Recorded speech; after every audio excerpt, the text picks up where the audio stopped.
Hello from rural Iowa, where I am visiting my wife's family, and we're staying on the farm where the smells are many and the flies are even more many.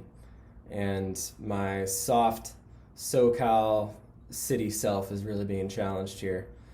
But there's not much else to do than work on my seminary paper, my final project. So here we are. I hope you enjoy my face because I don't have PowerPoint. My topic today is about the ethics of earnings.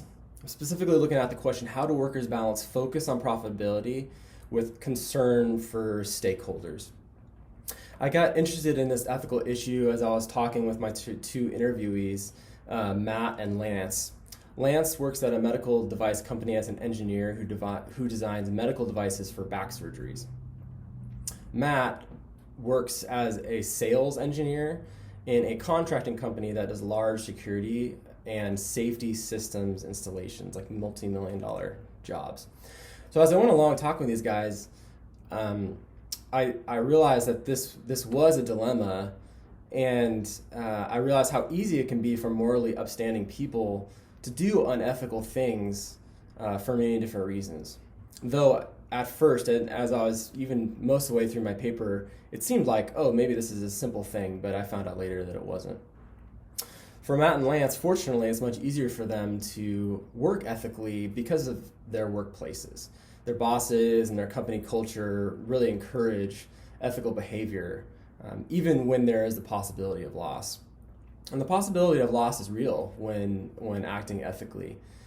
For Lance, he had to be the bearer of bad news one time when he realized that there was a medical device that wasn't completely properly certified. It possibly could have passed, but they had to make sure that it was going to be safe, and so they had tens of thousands of dollars in losses as a result of him coming forward and being honest about the back surgery product being ready for market. And for Matt, his company has lost some serious job bids because he was not willing to lie about what they could or couldn't do for people that needed jobs done. He wasn't willing to overpromise. And unfortunately, there are many salesmen competing with him for bids that are willing to lie for that. So talking to them through my research, I learned very quickly how much the environment makes a difference and how easy or how hard it is for a worker to act ethically. As for theological and biblical considerations, the first thing that came to mind was reputation.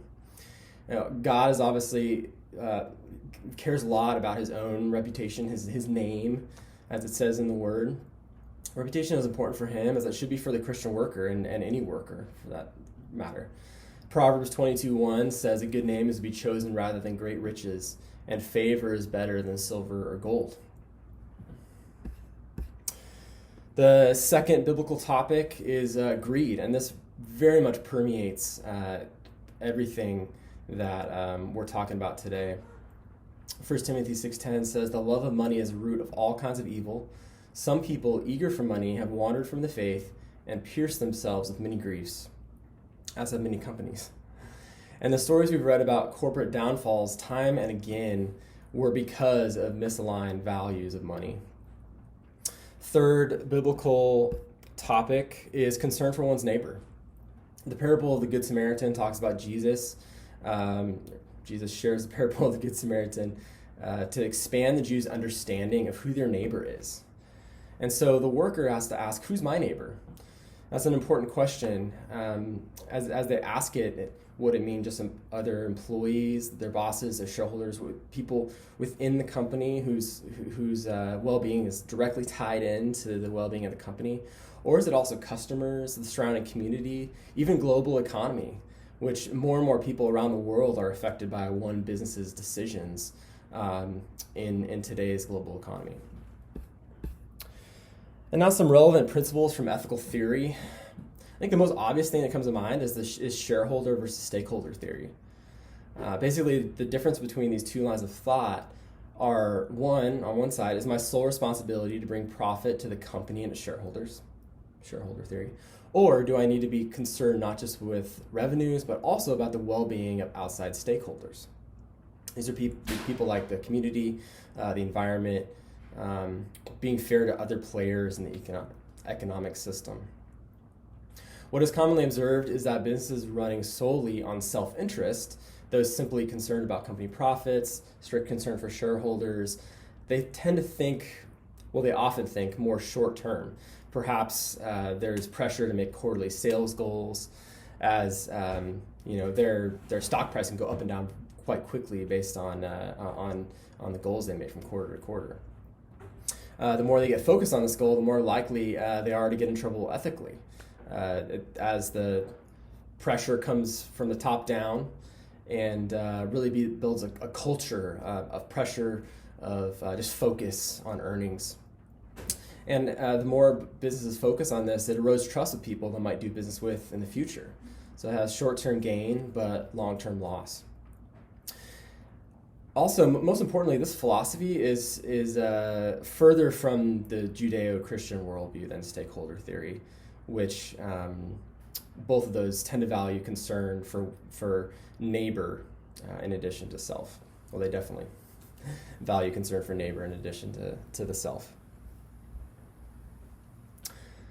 And the other relevant thing from the research is virtue theory. Through environmental forces, though environmental forces are very powerful for workers, their own development of virtues is also very important for laying a foundation of ethical decision making. The first virtue that comes to mind is humility. That's when we recognize our own limitations. For example, Matt wasn't willing to overpromise what he or his company could do. The second thing is courage, telling the truth even when it could cost you. Again, Lance came forward and told the truth about their product even though it cost them thousands of dollars. Respect. These guys have to balance respect to their own company, their own bosses, versus outsiders and the people that are affected by their decisions outside the company. And then finally, love. As the scripture says, look not only to your own interests, but also to the interests of others.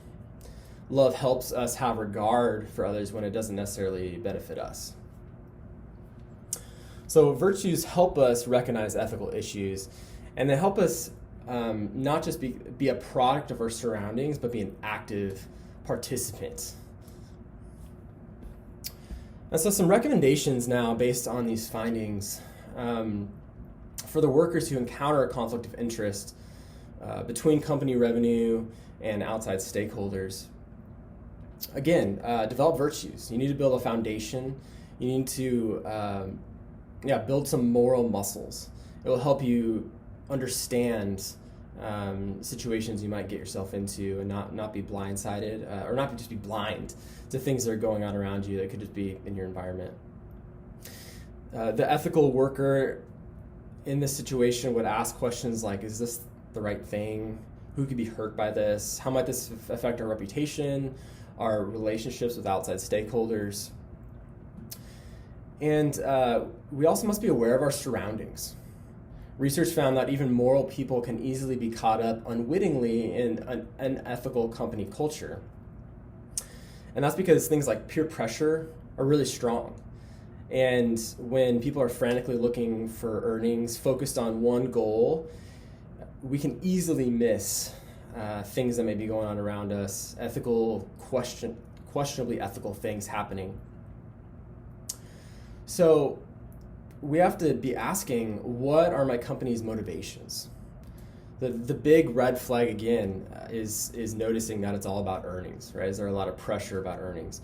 And you can find these things by asking the question, what is being rewarded? Right? These are culture questions. What are the rewards here? What is being modeled? Maybe not just what's said by bosses, by the higher ups, but what's modeled, and what is measured. Again, the downfall of Enron, as with Arthur Andersen, ultimately came down to greed.